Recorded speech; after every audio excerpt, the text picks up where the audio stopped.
let's welcome Bhumi and Megha of class 12th to tell us more about India's first general elections and how this dream was realized.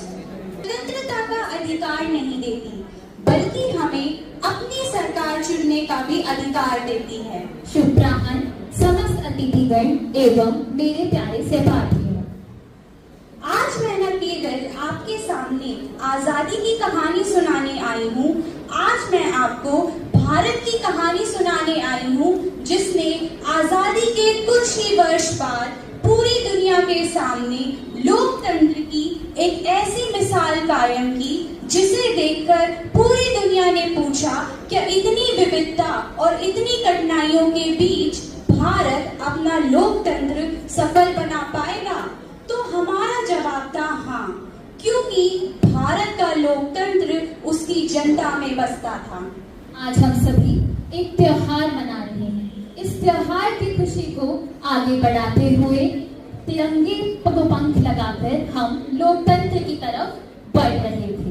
लेकिन क्या एक नवीन आजाद हुए देश में चुनाव कराना इतना आसान था?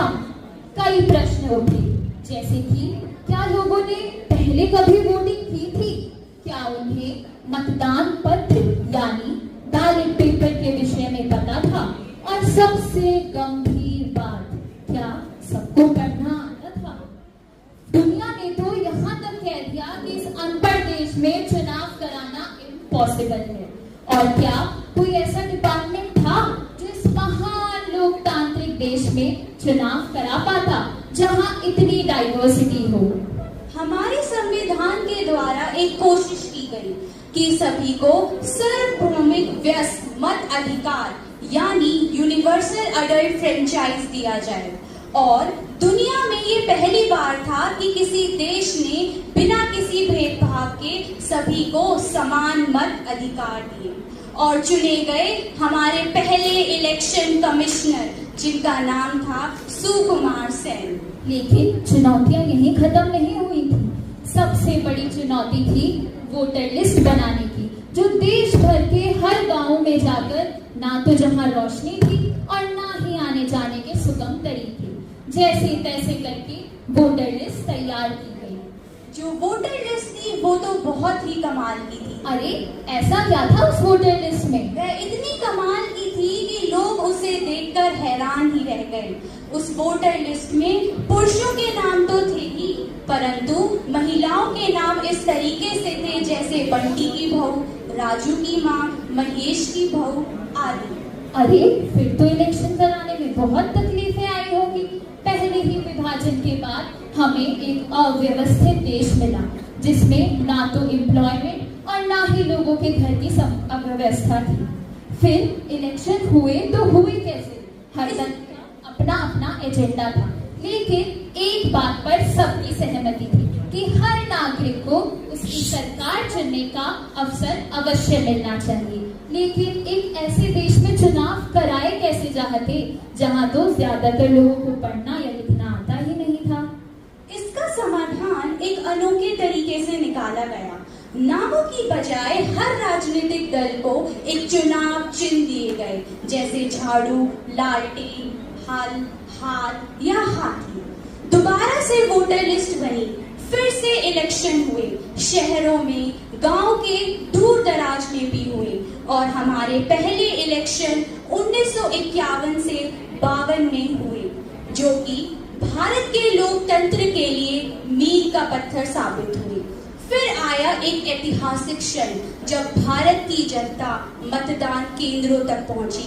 कोई किसान, कोई मजदूर, कोई महिला और कोई विद्यार्थी मतदान केंद्रों तक पहुंचकर सबकी पहचान एक सी थी। वहां व्यक्ति तो अलग हो सकते थे, लेकिन उनके वोटों का मूल्य समान था। 479 सीटों पर लोकसभा चुनाव हुए। 1874 उम्मीदवार खड़े हुए, जिसमें 53 राजनीतिक दल एवं अनेक निर्दलीय दलों ने चुनाव लड़ा। चुनाव कराना कोई आसान कार्य नहीं था। देश भर में 1,96,084 मतदान केंद्र बनाए गए, मतदाता सूचियां हाथों से लिखी गई और देश के हर कोने में अलग अलग साधनों से पहुंचा गया, जैसे राजस्थान में ऊंटों से, केरल में नाव से, असम में हाथियों से। मतदान 25 अक्टूबर 1951 में शुरू हुआ और कई चरणों में चलते हुए 21 फरवरी 1952 को खत्म हुआ। यानी साफ था, जिसे पूरी दुनिया ने मुश्किल माना, भारत ने उसे करके दिखा दिया। भारतीय राष्ट्रीय कांग्रेस, जिसका नेतृत्व पंडित जवाहरलाल नेहरू जी द्वारा किया गया और इलेक्शन जीतकर वह बने हमारे स्वतंत्र भारत के पहले प्रधानमंत्री। समाजवादी पार्टी, भारतीय कम्युनिस्ट पार्टी, भारतीय जनसंघ जैसी पार्टियों ने भी चुनाव में हिस्सा लिया। और आज हम यह गर्व के साथ कह सकते हैं कि भारत ने पूरी दुनिया को यह दिखा दिया कि लोकतंत्र सिर्फ किताबों की बात नहीं, बल्कि जनता की ताकत है। और अभी तब से लेकर आज तक भारत में 17 लोकसभा चुनाव सफलतापूर्वक आयोजित कराए गए हैं। भारत ने दिखा दिया कि वह विश्व गुरु होने के साथ साथ विश्व पटल पर भी अपनी छाप छोड़ रहा है, चाहे वो मार्स मिशन हो, स्वदेशी INS विक्रांत हो या फिर चंद्रयान 2, भारत कभी पीछे नहीं हटेगा। अंत में हम लोग इतना ही कहना चाहेंगे कि हमारा वोट हमारी आवाज है, हमारा लोकतंत्र हमारी पहचान है। धन्यवाद। जय हिंद।